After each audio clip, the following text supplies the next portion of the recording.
All right, everyone, welcome back to another episode of I Can Do This All Day. I'm Dan, the Part-Time Avenger, and that is Mark, the Resident Jedi. Hello there. It's back-to-back Star Wars sandwiching May the 4th episodes.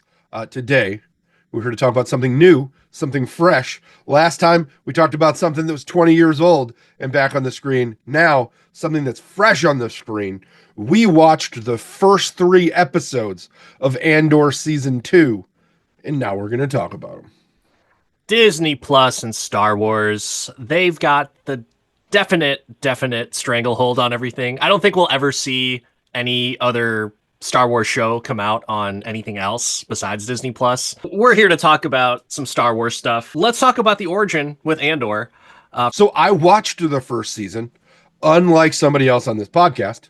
I don't know who could be that hypocritical to do a podcast on a show and not have watched all of it, but that's okay because the hypocrisy is strong with this podcast. I watched the first season. I enjoyed it because it was a little grittier.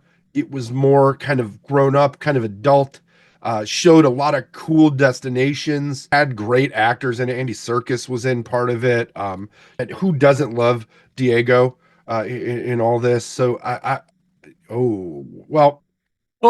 get to it when watch the first season, and you will. I don't need to. I'll tell you exactly why I don't care for them. But I think that the first season was solid. You know, we got a lot of cool things. We got Luther's special shop with all the Easter eggs all placed nicely for all the fans every time you walk through it. You get to see a lot of Mon Mothma, and again, you get the origin story of a character that in Rogue One was kind of the badass scoundrel character. I would say Andor in Rogue One better than Solo in Solo. You know, Agreed. So this series in and of itself threads a very tight needle because it's doing what the prequels did in a way, and trying to get you up until a point where you know what happens. You know that he shows up in that alley, shoots that dude, climbs up, and then goes and helps get the Death Star plans. And you know where he dies. You know all of that. But you don't know the beginning. So let's fill in the beginning. That never goes poorly. We should do that all the time. So I thought the first season was good. So I was accepting and watching the second season. And I'm just here waiting for the second season to start. So my origin with Andor is I saw him in my second favorite Star Wars movie of all time, and that's Rogue One. And I just did not care for him. Not that he did a bad job. It's just I was there to see what happened on how they got the Death Star plans, but I didn't really care about the individual people besides Jin and K2SO. Those are the only two people. And I take that back. Donnie Yen's character, along with Baz, I believe is his name. But yeah, those were the people that I cared about. I didn't care about Andor. It's not like I hated him, but it's just like I don't really care to know more about this character. Am I alone in... Obviously, I'm alone at this particular point because they have 2 seasons or will be completing 2 seasons after this season wraps up. But was there like a whole bunch of people on message boards saying like, we need more Cassian Andor? I think that because Rebels was so successful from an animated perspective and so many people gravitated to the time between the fall of the Jedi and the destruction, the Battle of Yavin, right? Between episodes 3 and 4, that's where there's a lot of taffy to pull. And it fits in the mythos, but it's not Jedi related. It's more people stories. It's seeing kind of the military part of it and the people there and like, okay, if this is what a rebellion person is and what they have to go through to be part of the rebellion, there's a lot of rich layers you can add to that story that also have echoes throughout world history. So I think that is part of the drive behind this. And you'll see a lot of the things that we see in Star Wars, even in Solo. You see a lot of how the Empire started to take over thing and what changed from what was part of the Republic to the Empire. I think that people wanted to see that. I think that that's compelling to see evil take over. It kind of gives you an Empire Strikes Back ending kind of feel where, man, it's just getting worse for these folks. So that's all good and well. I'm good for seeing like how the Empire starts off and how the rebellion starts off. I guess my confusion is like for Andor, I didn't watch season 1. I heard very good things about it. I heard it's just very different and just like what you said before, but I didn't care for Andor the character. Like I said, not that he was bad. It was just like there's nothing that I'm like, oh, I really liked him because he was so cool. Like, no, not at all. It was that wasn't my bag, baby. Swedish penis pumps are not my bag. Not my bag. I've never. That's not mine. It's not mine. It's not mine. I swear. I think that Andor in that movie isn't super well developed. He shows up as ruthless, and I think K2 brings the humanity to that character a lot more than Andor himself is written in that film. Yeah, Season agreed. 1 of Andor, they pull the taffy and add humanity to the character. Okay. At the end of the season, I'm stoked to see him doing his thing now. I came into season 2 like season 1 was good. I would watch this again. He was compelling in those episodes, and I liked his storyline, if you will. I thought it was good. That's the origin. We'll get to the now, I guess, when we get to the now. As somebody who did not watch season 1, I think that you are most qualified to give a plot recap of these 3 episodes that we watched. And I'm excited about it. I really am. Because somebody needs to explain to me what the fuck is going on. So please, let's see what you can do. I am not qualified for this plot review, nor do I really understand what happened and what's happening in the first 3 episodes. So all I can say is Cassian made me want to get, it's not just a regular TIE fighter. There's a specific name for it, right? Like it's a certain type That's of not model. just an interceptor. That's something different. That's like an experimental kind of deal. It looked badass. Mm-hmm. It made me even more stoked for like the Empire. Like, yeah, dude, they've got some badass fucking machinery out there. But the one thing that kind of it was very cool, but also puzzling at the same time. So when they bring down the miniguns off of it, I was like, I didn't know the Empire had chain guns on top of their TIE fighters or in their TIE fighters. Never before, never again, apparently. Yeah. Never before. That was the only one, and they kept no notes. That's the prototype. Can't build another one. Someone was just like, Lord Vader, someone in engineering thought it'd be really cool to have these guns on here, but it seems like it doesn't really work out so well. But it did. You know what happened? It did work out well. It was awesome. What happened is, they're like, oh, they stole it. Lord Vader choked his ass, died, all the plans in his head. There you fucking go. Vader fucked it up. All that choking and all that killing, and you didn't get your chain guns. Or super lasers. Yeah, but Andor made me more of a fan of the Empire because they got some cool ass shit. And it was really cool to see him struggle with trying to fly it. But my plot recap is Andor gets into some shit. I'm sorry, no, he steals some shit. He then finds some people, gets into some shit for no reason. Absolutely no reason. Because those people were idiots. And I don't even know why he was there and why we spent, 1.5 episodes with him caught by these people? No clue. I hope they come in later on in the season because that was dumb.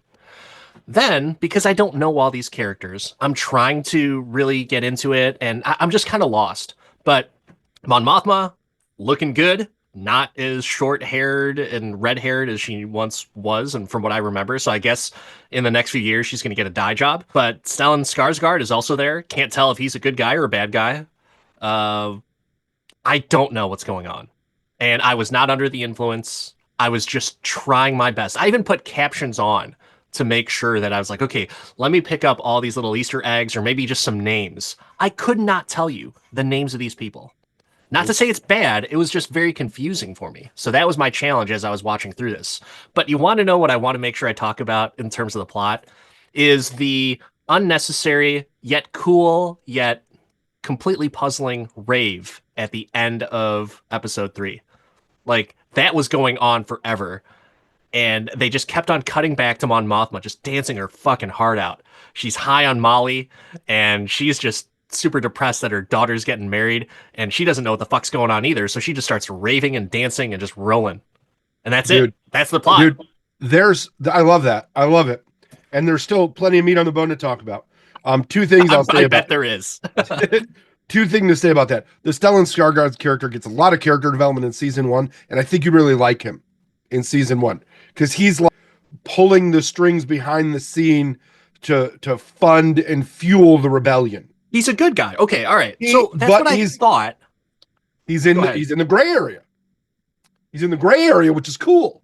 I probably like him even better, more than because like, okay. So you might like that. And if you're really that stoked on the Mon Mothma dance scene, YouTube put in my shit a 1 hour loop. Yes. Of just let's rave music and the Mon Mothma dancing just in a constant. You know why they did that? They're trying to take some thunder from Captain America and the Winter Soldier, or Falcon and the Winter Soldier, the TV show, because when Zemo was fist pumping his little heart out, it's like, you know what? Let's just make this sexier and put Mon Mothma just raving the shit out of everything. It's just like, okay, let's just do that. But was it incredibly long? Like, were you thinking to yourself, like, wow, they're really going hard at this wedding, you know? I mean, normally when people take that many shots at a wedding, like, I'm trying to get somewhere and you're going to help me get there, buddy. I've said that to a bartender before. You know where I'm going. Let's get there together. I mean, I appreciate the fact that she was drinking, but at the same time, I'm just thinking to myself, like, this seems unnecessary. Is this like is Mon Mothma's going to have like this just downward spiral this season? Well, because Mon Mothma is going from, and again, season 1 would help. Listen, man, you're talking about shit in the past. Let's talk about the now. Well, Mon Mothma was a senator from Chandrila in the Republic, right? So she and Bail Organa, they're the architects of the movement to start the rebellion. Sure. There's a deleted scene from episode 3 where they talk about it, and Jimmy Smits and Mon Mothma are talking with Padme about it, and a few other senators. But Padme dies. Eventually, they kill Organa when they blow up Alderaan. So Mon Mothma is the essential leader, and then when she goes, Leia is the leader of the pack, if you will, along with Akbar. So I think that it's the only time in Star Wars I feel like we get any kind of backstory on Mon. And like, I do like the backstory. Yeah. It's cool. And it's definitely different. You had said, and someone else had mentioned it too, like Andor is just very different in comparison to the other Star Wars properties. So I liked that in the show. I was just having a hard time following because obviously, that's my own fault for not watching the first season. But at the same time, I also kind of wanted to see it just how it is without watching the first season. So that way I could give you like my own I'm lost in this shit type of review, and hopefully you could shed a little bit of insight on it. But also at the same time, for any of those fans out there that are listening to us and watching us that are thinking about picking up Andor season 2 or anything, I like to give that difference of opinion and what the backstory is for, did we watch all of it? So that's kind of where I'm at for this. And this is definitely a show where if you skip the first season, you're going to miss some things. Will it eventually stand on its own? And could you come in midway? Maybe. But obviously in these first 3 episodes, it's tough.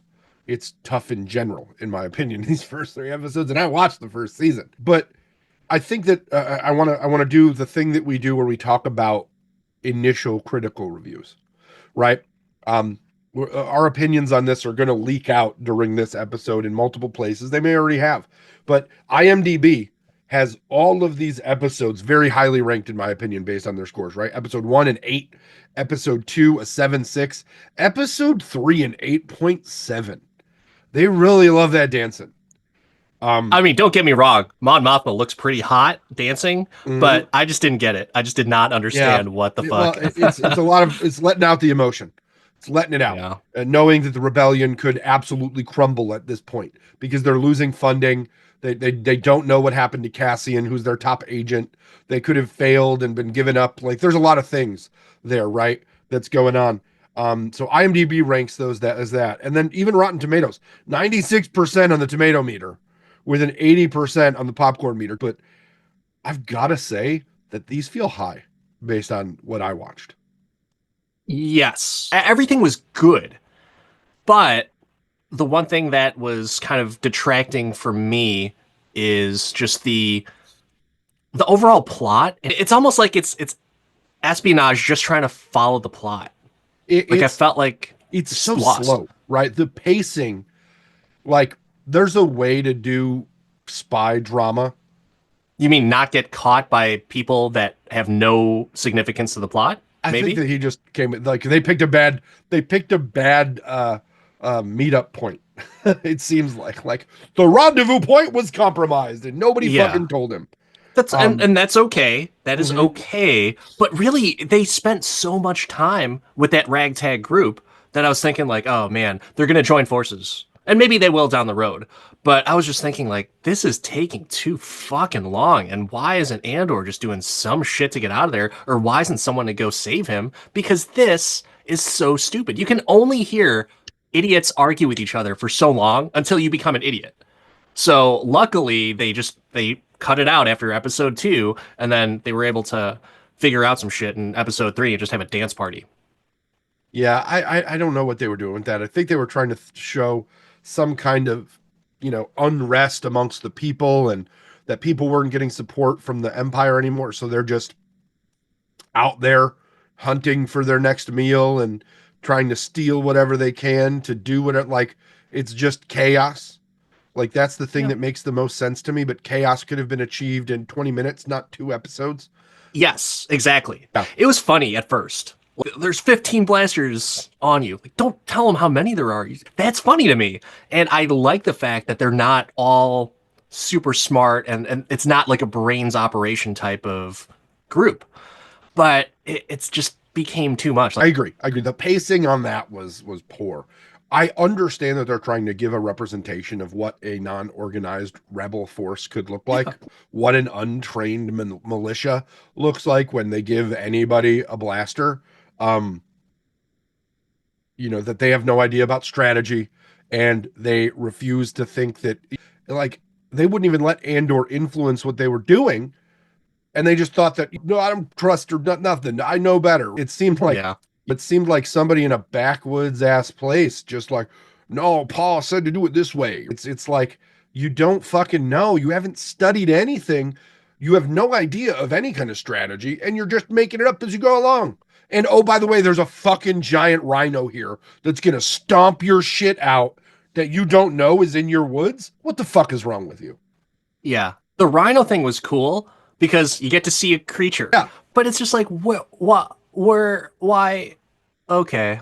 Okay. I did think so. So upon reflection, I liked that in the first episode, they're like, oh, that's Harris's boot and his fucking foot's in it.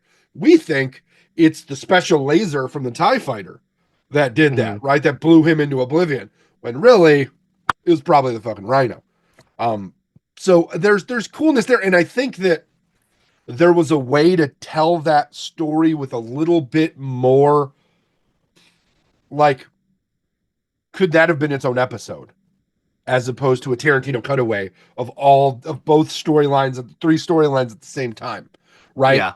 Could that have been the middle episode? Could the first episode have been, you know, them talking about he's going to steal a tie and building up to the Andor thing and just building instead of opening with him stealing the tie, they could have ended that episode with him jumping in the tie and flying off. Just cut it at him flying off. So then the next episode, they fade into he landed and that entire skirmish with very few cutouts to other places of them saying, we don't know where he is. We don't know where he is Yeah. episode 2. Episode 2 concludes with his escape. Cut it there. Then episode 3 picks up with him getting the radio working and all that and blah, blah, blah. And then he's like, oh, I got to go home. That was 100% A New Hope. Like, well, they're going to track him. If they got to the Jawas, they're going to know where, Emperor. So he shoots it there. And then you could get to the wedding part of it. And you could have done some of the wedding in episode 1, come back to it in episode 3, because it's not fucking compelling. Nobody gives a shit, right? You could have done half of it there, come back to it there, and then got the mauve. You could have done episode 3 almost the way that it was and ended it with the dancing, and we would all been fucking cool with it. but just the way that they structured it to get him front and center and give you too much of the cool shit up front just felt like shitty outlining. Like you could have ordered this so much better to let people focus on the area, feel the scene, and really get through that in a way that I think would have made more sense. What do you think about my rewrites? I like it, but I will say I was pleasantly surprised at the opening of the show. I was like, oh, this is cool. We're jumping right in, and he's on a mission. Yeah, there's a little bit of dialogue there, but like this is cool. This is the stuff that makes Star Wars interesting to me again because we're like right in the thick of things. He doesn't know how to fucking fly the TIE fighter. It's so much Yeah. experimental shit that's going on, and so he's struggling. But and I thought like the and that chase was awesome. It was so cool. That was like I felt the adventure again in Star Wars. Just like when we were watching the Skeleton Crew, I'm like, oh cool, we're going on a fun adventure with these kids to these far off places that we don't know about. Well, great. We're on a true space adventure. I have not felt this exhilarated from a chase scene in anything. Like really, like seriously, from all the Star Wars stuff, I've never been like, oh, this is really like heart pounding. Even when the Empire was chasing the Millennium Falcon, I was just like, okay, they're gonna get away from it. I never Yeah. was, you know, scared that something might happen, or even excited, like, oh wow, this is really cool. I was like, yep, this is a fun chase. But this one here, it was just like a breath of fresh air, and I was like, great, I'm dialed in. I've heard great things about Andor. This is going to be awesome. So Yeah. that's the only thing I would say I disagree with slightly is just because it brought some magic to me and it made me excited about watching the show. For me, because they knew they were going to release them all three at once, I think you could have arced it more like a film Sure, instead of having to jump I on don't it. disagree with that. That's just my own thought process Yeah, there. But I hope that they change it up. Last year, the episodes were much more episodic and not a scoop. Like it's like a okay, scoop of stew in each one of these. yeah, Like not just one. It's just like, oh, all the things are in this. Enjoy it. Just pick the gotcha. pieces you want to eat first, right? Like I don't want alphabet soup. I want you to tell me a story, and I want the Yeah, story to take me on multiple journeys. That's the best part of, like, this is an example of quick cuts that confuse, whereas Tarantino, like, there's a start, a beginning, and middle and end to each of his quick cut stories in like a Pulp Fiction, and it's great. But this one, it's just a little weird. just out of curiosity, would you watch a Quentin Tarantino Star Wars movie? Fuck yeah, I would. I wonder how that would go. That would be so interesting I to was see what would hoping that he happen. made that Star Trek movie that was Yeah, so, or like, if you want to, if there's one universe that would benefit from a little bit of a gritty run in it, right? It's fucking Star Trek. yeah. And I was the actually kind of really bummed that that the, didn't happen. the absolutely nuts part about that is that whole cast from the Abrams movies was like, fuck yeah, we'll do a Tarantino movie. Think about Pine, Quinto, all of them doing that. Like now they can't because Chekhov died. Yeah, But I RIP.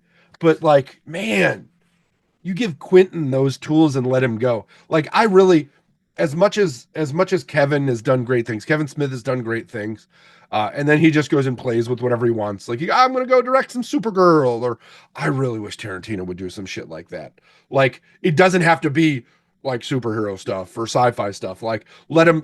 I loved Jordan Peele's Twilight Zone. Like, awesome.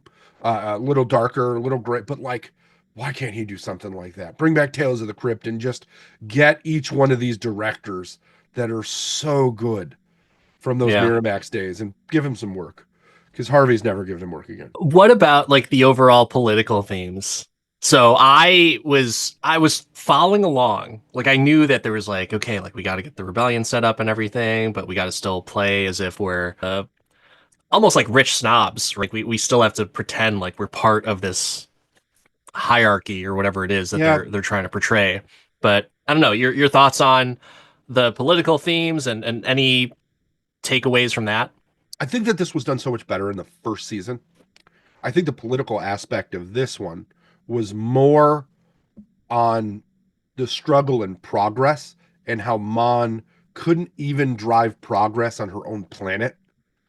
she couldn't get past the betrothal weddings and the marriage of convenience aspect of things. How can she influence change across the entire galaxy if she can't get her family in her world to do it, right? Yeah. If she can't escape what is oppression amongst women in her own planet, how is she going to help the galaxy escape oppression of the Empire? So I think that that's the political theme and the overarching character arc in the beginning of this. I don't know that they pay enough respect to the catching back into the Empire part of it, because they don't give like Luthen's character a lot to work with there. They're just like, what the fuck is he here? What if they know? Yeah. Right? It's more fear that's mongering. It's not like cool like a cool Mission Impossible type feel, right? There's not a lot of clandestines to it. It's more like, panic and failure, which That's is, yeah. it's cool in and of itself, but that deviates a bit from what we felt in season one, or at least what I felt in season one. I can't speak for the audience. I'm hoping it gets better. It has the potential to get a ton better. But the critics say it's great, so who knows? I want to take a quick detour here and just ask about who is the blonde and then her husband, and then the mom came by. Okay. What the So fuck was that? yeah. That's Imperial security officers, essentially. The blonde is So they're bad guys. they're baddies, yeah, I as Benny would can't put it. figure out who the bad guy is in that scenario because it was just like, here's the mother-in-law. She's a see you next Tuesday. Like I was like, where are Yeah, we going with this? Like yeah. what? So Okay, so those two are the I'm not ones alone in that, that. yeah, those two are the ones that in the first season helped drive the Empire's engine to notice some of the clandestine, rebellious things that were going on. The one I'm going to call him Norman, because that's what I feel like he's just a psycho, or he's going to turn in like he's going to flip. Right, but Norman Bates, as I would refer to him in this, was the like analyst, and the his wife was the one, or his girlfriend or whatever, his new female protector, was the one that like brought it to the larger council, and that's what got her at the big boy table. The old guy Okay. that's kind of walks with her and does that was her boss, and then they brought Krennic in to be the overseer with the special cape. I still love that he's Okay. got the fucking special cape. It makes me laugh so much. Like, I want to see him twirl as he turns with his cape. I mean, I like Ben Mendelsohn.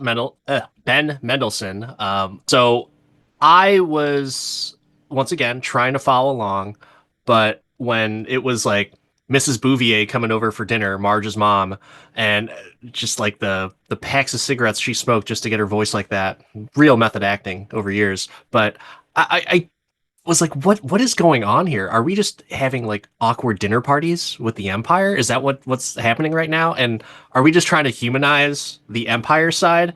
Because if we are, great, but why are we doing it with these characters? I think that they're trying to do a level of humanization for the evil side, right? And to show that those that buy in to the Imperial narrative are not all strong-willed go-getters like a Tarkin and a Krennic, and they're weak, and they're looking for some level of power. Like the way he talked like, think about if that guy was your boss and that was your first day at work, where he's like, I did everything after these little get in your cubicle. I rose because I was in a cubicle. I'm like, good for fucking you, bro. I'm forced to be here, or I gotta go to fucking Kessel and mine some spice. Like, long live the Empire, cool. But it not a thing for me. Like it's it's I think interesting to give that counterpoint. Is it done well right now? Meh. Are they going to draw it out? Probably. But I think that there's a complex that anybody that does that kind of stuff has. And I'm interested to see where that character goes, but I don't know that we see them in Rogue One that I can remember. And I may be absolutely torn apart by the people on the internet for being the Star Wars aficionado and having no idea who these fucking people are. Like, I know a lot of Star Wars, and I'd like to pride myself on being able to tie things together, but I have trouble tying these ones Well, together. Speaking of tying things up, the depiction of sexual assault in this, Whoa, that's whoa, a whoa. first. That's a first in Star Wars from what I can remember. So I think that there's definitely some things that were controversial about this, and there's some things that like threw me off in a big way when it came to Andor in this season, and one of them was that, and I commented to my wife, and I'm like, when did rape become a thing in Star Wars? What happened? I was just like, this is kind of fucked. So you didn't like that? No, No, listen, I don't mean it from like, oh, you like didn't get off on that. Like, no, it's. I thought it was just a nice added dimension to things because here comes these imperialists who very similar to a lot of armies that are depicted in movies where they come in to a town and they just take over. They just take over the women too. So that was believable to me, and I really respect the fact that they decided to go kind of ballsy with this and just be like, okay, we're going to do something different. We're going to do it grounded, but we're also going to throw in a little bit of dirt in there because yeah, it's a dirty world, and that galaxy far, far away is not immune to it. yeah, I'm just not I'm not there with it. But I think that overall Star Wars makes a statement that, you know, that they root for the underdog, that, big politics is bad and so forth. So I think that Star Wars in and of itself makes its own political narrative statement. Um, Star Wars has always shown death, right? And it's the reason that my wife was, not keen on me taking my 4-year-old to see Revenge of the Sith and having to explain to him why Anakin killed a bunch of kids and got his arms and legs cut off with a lightsaber, right? There's a whimsical nature to the initial Star Wars films that carries over, but they still tell like dark storylines, and there is violence. They do it with conveniently weapons that don't really draw a ton of blood, which is, until episode 7, where, bloody handprint on the stormtrooper mask. But in general, I think that, it's ramped up a little bit, but the violence during battle or fighting is one thing. But when you bring in some of the like, I don't want to explain to my kid what rape is, right? And Star Wars has always been somewhat child accessible because it was initially is meant to be more of a fantasy, kids movie. I look at Star Wars as kind of an escape from some of the more realistic, negatives of the world. Given there was child murder in it, right? So there's it's been bad, it's been bad, but it's never gotten to that level where um where like nefarious and child killing is nefarious. Don't get me wrong, but like and extermination of a specific race or creed in Jedi is wrong, right? But it hasn't gotten to like sex crimes, right? There's no Star Wars special victims unit, and that's just I would totally watch that I too. know you would. That'd be great. I know you would. They should do that with puppets, like they did that Happy Time Murders thing that Brian Henson did. Yes, those were Yes, fucking puppets and lightsabers would hilarious. just go together. It'd be my whole world in Be one thing. great. But I think that there's just something about that brings it like more grit than I want, Okay. right? But that's just me. It's good to put realism into things, but Star Wars has always been one of those things that has been more pure than most things. So that was something that kind of threw me off in that moment.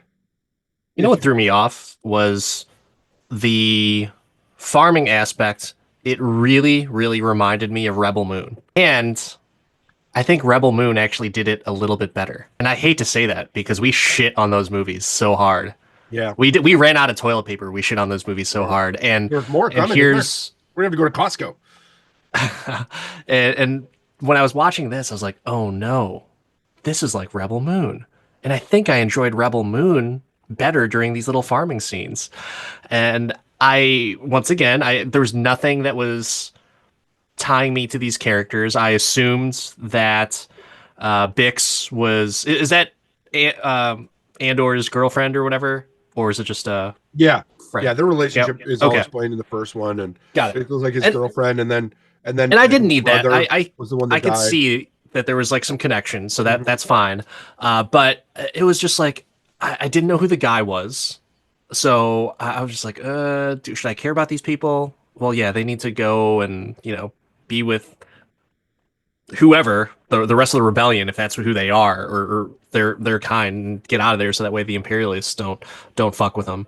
But it was just when I say that Rebel Moon did it better, it pains me to say that because those movies not awful, not great either. And so like to say anything was even remotely in the same ballpark as that, it kind of hurts my feelings. But Mhm.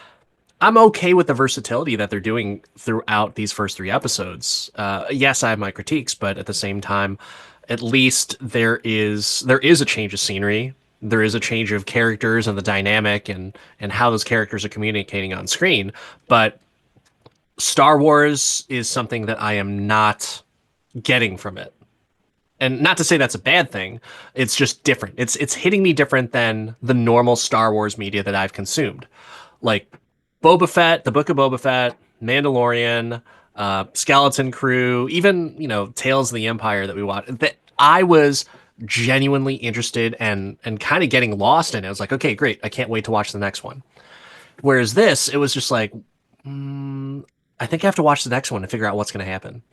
And so it's kind of just leading me to the next episode. And as of right now, we're 3 episodes in. Do you know how many episodes total that they're going to be in the season? First season was 12, and I believe they're going 12 on this one as well. Yeah. Oh, holy Yeah. shit. Okay. Culminating May 13th. But they're dropping them three at a time. So That's the a next drop strange is play. by the time we release this, there will have been six out. And then May 6th, there'll be a drop. And then May 13th is when the final 3 episodes of Andor as a series drop because it's supposed to bud up almost immediately to So we should Rogue really One. view this. Well, I shouldn't say we, but I'm thinking in my head, like, so I should view this as like every 3 episodes is literally like a movie, right? So you got the first, second, and third act. Although I couldn't figure out what the fuck the first, second, and third acts were on the previous episode. So maybe my theory is shot. But I think that's kind of how I'll try to consume it and not tie everything all together, but just be like, okay, I'll focus on these 3 episodes and the next 3 episodes. But yeah, I don't know, man. It's kind of puzzling to me on their approach. Uh, but not to say I can't like it. I just don't know yet. Yeah. So as you consume those, I think that there's some fun stuff to watch for that may feed your nerd culture, hunger a little bit. So when they get back to Coruscant, because I've got to think that they're done on Chandrilla after she's gonna dance the night away and go back to the capital. I But don't, I don't know the way that dance scene was going. It might last for another 2 episodes. So hey, if she's drinking Red Bull and Chandrilla and vodka, then we're fucking going. But when you get more into Luthen's shop, and they did one pan through in these 3 episodes. I think it was two or three. I don't remember, but there's so many cool Easter eggs you'll see in there that are just representative of the other moments in Star Wars. Like in this one, they showed the Mandalorian armor in there. They had some Beskar armor. They showed holocrons, which were like data storage or videos. It's like a Jedi or a Sith hard drive that has a bunch of information on it. They showed a Twi'lek Kalori, which is a Rebels reference, something that's like a family heirloom that was made. They even showed, I think it was Clue Plume's mask or something like that in there. So they got a lot of cool Star Wars artifacts. And I read somewhere, I haven't rewatched it, that they somewhere in the background, deep in the background, put Indiana Jones's whip frozen in carbonite in there as I well. didn't see So that. they throw some things in. Last season, they put in some stuff from the video games from the Force Unleashed and stuff like that. Not that you should know what the Force Unleashed is. Uh, I have the game. I just didn't yeah, finish it. yeah. They put like some obscure armor from that in it. So there's some cool stuff in there, and you still get like those Star Wars cues, like in the crash scene. There's a Y-wing in the background, and you're like, oh, I know what that ship is. And there's a Gonk droid, like a power droid that does the gonk thing. Um, Mm. so you see still represented things of the Star Wars universe in it, and the Easter eggs are strong in this show. It's just weird that we didn't get as many as normal. Uh, um, but I it'll probably insert wouldn't have comedy. been able to talk about any of them, Oh, unfortunately. come on. You know, for you, it'd be like, I kind of know what that is. I don't know what it's called, but it's cool. Well, yeah, Yeah. I think that's where it comes into play for me is that I have a good handle on the knowledge for the most part. There's some things that obviously fly over my head, but yeah, I'll recognize or at least know like I think that has some significance. Like so I'll kind of think like, oh, that's some good fan service. But yeah, it's I feel like every time we talk about Star Wars, I go back and forth on everything to where it's like, yep, I'm in Star Wars now. I'm reinvigorated, and then something else like pulls me back, and that's kind of what I've been feeling throughout this entire 3 episode beginning for Andor. And candidly, it was not an easy watch for me. Normally, I will chew up Star Wars minute for minute and go, go, go. I like just shut it off in the middle of the second episode and then restarted the second episode from the beginning when I sat back down to watch the other two for the podcast. Cause I was just like, it was later too, but normally I'll just power through and I'll be engaged. But I was just like, I'm tired. This is not making a bunch of sense. I found myself phone scrolling and I'm like, I'm going to come back to this when I have like attention to give it. And I Yeah, hate that. I do not like that with my it's Star Wars. it's funny that you mentioned that. I did the same exact thing on episode 2. Like episode 2, I was just like I Yeah. almost not fell asleep, but I was just not invested into what was going on. So I did the same thing that you did, rewatched it. And did anything Martha you throughout the 3 episodes? Um, Other than the sexual assault, which I was like, that's a line that do we really want to cross for Star Wars? Like, come on. And that could be, taken however. Like, I don't love that. But the pacing just is not like do better. Like, get a TV writer to tighten this up. Like The Mandalorian, the episodes were so tight and they were episodic. It's like Disney feels like because they were launching three at once, that they don't have to be strong episodes individually. Like that the fact that I had to go back because it was just it is not. I was surprised at the quality because again, the first season was good and tight, and each episode like was a journey. I really felt disjointed in these first three, and I really hope that that is just I got the first three out, and now it's going to get a lot better because it got better as it went. The third episode was better, but I may be being a little optimistic with no evidence of change. But that's what really Marthaed me. What Marthaed you as somebody who did not watch season one? I can honestly say like there was nothing that I really despised in the show. So there things that irked me, sure, like the pointless fucking rebels or not. I can't even say rebel. Like the little militia that he runs into, the group of 15 Mhm. people, stupid. Just it had a little bit of fun banter back and forth there, and it was kind of showing like just the disarray of that group, but also like how calm and cool that Cassian is, just being held hostage there. So it had some highlights to it, but no, nothing really Martha me in any of the episodes. Just a little bit of confusion, which I can't really blame the show. That's just based off of me. Hmm. But So that leaves me to a very premature question, man with no Marthas. Um, Based on the first three episodes of Andor season two, can you do this all day? Will you finish the series? I don't know if I'll finish the series just based off of those first 3 episodes. Um, what I might do is I might go back and rewatch, or well, not even rewatch, but watch season 1 and maybe come back to this. And maybe I'll have grown some love or some type of attachment towards some of the characters, and then I'll be invested in it. But right now, I'm just kind of lost. And I tried to do my best to kind of like, read up on like, hey, what really happened in these episodes? And I'll be honest with you, the episode synopsises that I read online didn't really tell you a whole lot and didn't really tell you what the plot was. It was just like, here's things that are happening. And so for that, I don't need to know what's happening. I need to have a story. I need to have a story of what's happening, not just this stuff happened and then this stuff happened. It's almost like just a run-on sentence. this happened, this happened. They went over here, they got into some shit, then some people died. Like, I don't, it's just going on and on and on and on without any type of connection. And so I'm missing that connection. And so maybe I just need to go back to the first season and try to build that. But no, Let me ask you, can't. I got two follow-up questions for you. Follow-up question one, does knowing that there's very unlikely one lightsaber in the entire show make you more or less likely to not watch it? I'm okay with no lightsabers. It's cool if it shows up, but it needs to show up in the right way. And I don't think just some rando holding a lightsaber is going to get me to be like, ooh, lightsabers. Like, no, it doesn't. I like the effort that they're doing. I'm not saying it's a bad show. I just don't know enough to make a decision on where the show is heading because I'm not invested in any of the characters.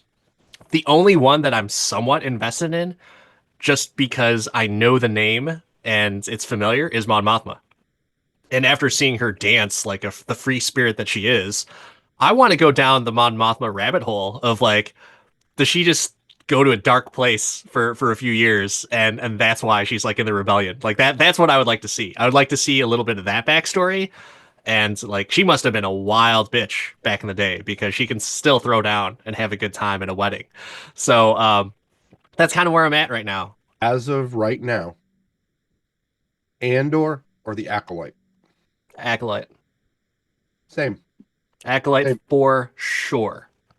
Without hesitation. I'll watch it right now. I'll watch it. And I don't even think I said I could do that all day, but I would watch that right now and be thoroughly entertained and not lost.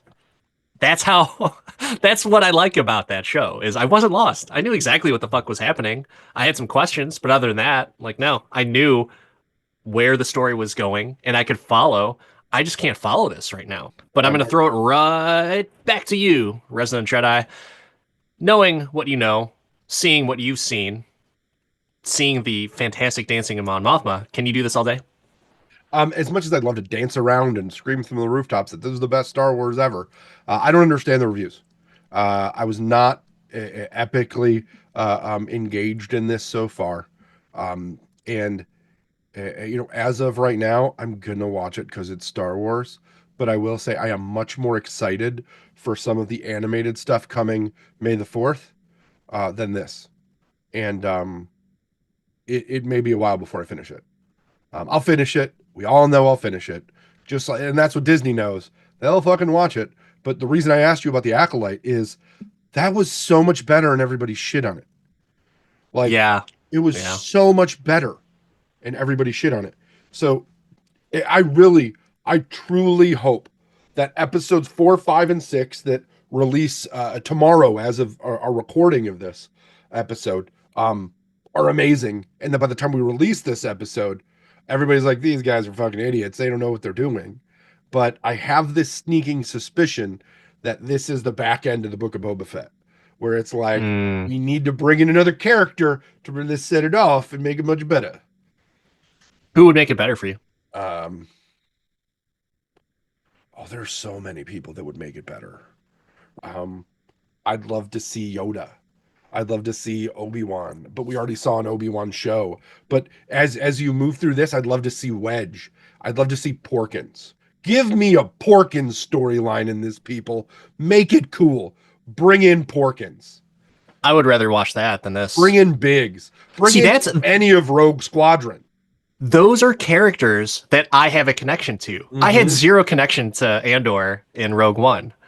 So that's I think that's the obstacle. You saw Porkins and challenge for all of like less than 2 minutes. Yeah, but I saw him be like, "Oh no, I'm all right." Ah! Like, let me see Porkins in this show. Like, absolutely save Andor's life with some amazing piloting, so we don't just think he's like a moron fat guy who got killed. Like, give me a hero Porkins moment in this, and I will eat my hat on that one, right? Like, I will drink the Andor Kool-Aid. And they've got to do something, but I think that Lucasfilm right now is so focused on giving all the Easter egg characters to Dave Filoni that I don't know that they're doing it here. But man, I would love it. Like, some of those, And they put them in to Rogue One. One of the best parts of Rogue One was seeing Red Leader Yeah. and all like, holy cow, that was cool. That sweaty lips bastard. So Oh, good. but give me something. Give me something that gets me there. Yeah. You've got to think that they'll show you, like, they'll bring in Galen Erso at some point. They're bringing in Saw Gerrera. I don't know that Saw Gerrera is enough for me because I It's don't just have fucking like, weird. yeah, well, he was weird in that he was in Rebels and he was in Clone Wars. Like, Oh, I there's a forgot about full that. Yeah. Saw Gerrera arc, but Saw Gerrera is still not like a bad. Like, he's not that cool to me. Donnie Yen's cooler. Maybe they bring Yeah. Donnie Yen into this. That'll be fucking cool. But they've never met before, so I don't know how they can. Again, Yeah. like, I just give me something. Mon Mothma is great. Give me more. And you know what? This has nowhere to go but up. So there's that. Disney, you heard it here. And that wraps it up for this episode. I'm Dan, the Part-Time Avenger. That's Mark, the Resident Jedi. Don't forget, folks, like, subscribe, hit us up on all the socials at I Can Do This All Day podcast. And just let us know what you think. Do you think that reviews are warranted? Do you think that it's ridiculous that Dan didn't watch the first season before doing a podcast on the second season? Do you think that Porkins is not the pilot that we want to show up in this? I will say you're wrong. And Disney, I'm available if you need a fat guy with a beard to be Porkins. I'm here for you, baby. But I think that there's opportunity here, but we want to hear from you. All right, everyone. That wraps it up. May the fourth be with you. Always.